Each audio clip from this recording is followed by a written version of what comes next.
So I, along with about 26,000 other people today, I think we witnessed two people being held against their will.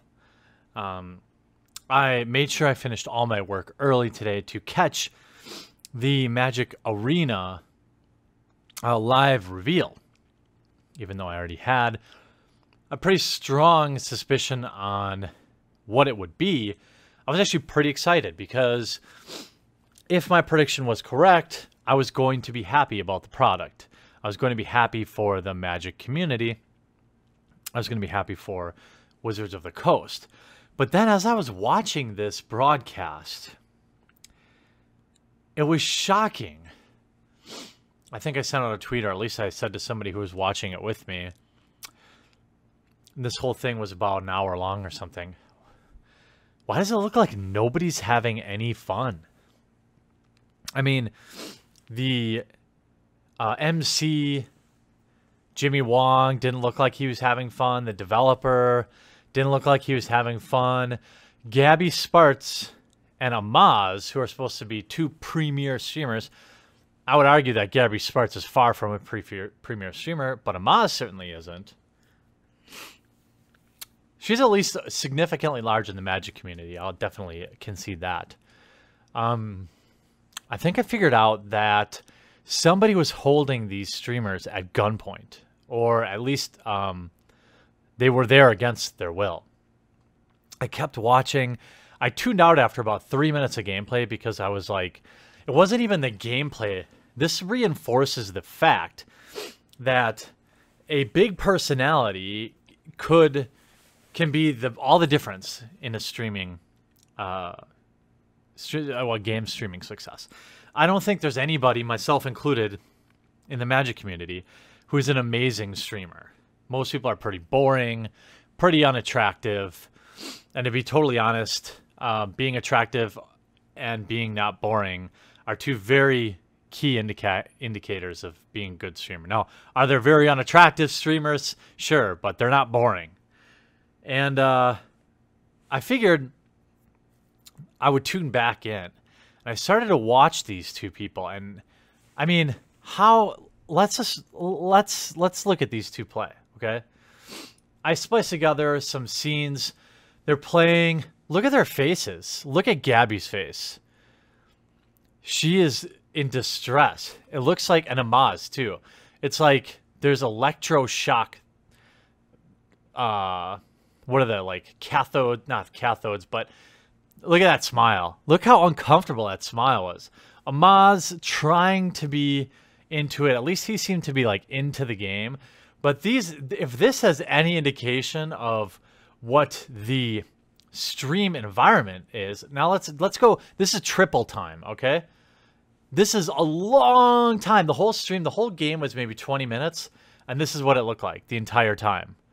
Two people staring at a screen, emotionless, boring. Two people that look like they were, in all fairness, they were probably nervous. Okay, they were probably nervous. I don't know why, because they weren't even like in some big studio. These people were streaming like, you know, in an area where they're used to being. It wasn't like there's 10,000 people watching. I mean, look, I mean, this is like watching paint dry. Take the game out of it, because people don't watch the games. There's a reason games have, you know, the top streamers have face cams, because they follow the streamer as much as they follow the game. And I gotta say, like, watching these two people play a game that they had definitely played many times. I know for a fact this is not the first time they were in there. How are you not, like, there are points where a brand new exciting thing happened, right?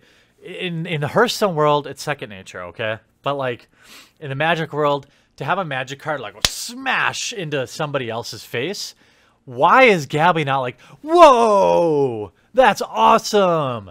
And like, I mean, did they sleep at all? I mean, the only thing I could think is neither one of them really wanted to be there, but the money was too good to turn down, because, I mean, there's no emotion. And it got me, I mean, I had to totally look past the streamers, to be honest, to try and assess if I was going to like the game or not. If this was any indication of what an actual stream would look like, there's no way that Magic Arena is going to be an interesting thing to watch on stream. Like, this is incredibly boring to watch, and you know, the sound effects and the animations will be cool for like the first time, but it's really hard to believe that. I mean, this is just another example of, like, as somebody who's played Magic for 20 years, even I couldn't get into this. I could not see myself dedicating time to watching this on stream if I hadn't watched it already. Now, I know Amaz is a pretty good streamer, and he's a pretty good Hearthstone player. Gabby is not my cup of tea, but she has her own following. And neither one of them looked like they were interested in being there, and I'm worried about them. You should probably tweet them and make sure that they're okay. I don't know. I mean, I saw at least one picture of Gabby afterwards, but she may actually be with their captors, and that makes me nervous for them. But wow, what a lifeless, boring stream on what should have been the most interesting moment of these two. Well, Amaz probably gets more than 20,000 viewers, but there's no way Gabby's ever had 25,000 people watching her. She should have been like, yeah, like yucking it up, clean up, look good, get into the game. You got your Twitter handle right there. This is a huge marketing opportunity. If I was in there, I would have been like, I would have had 6 Red Bulls and a Vyvanse, and I would have been like, ah, like just getting all excited and making people want to watch me stream this. Not boring people to death, but hey, tomato, tomato.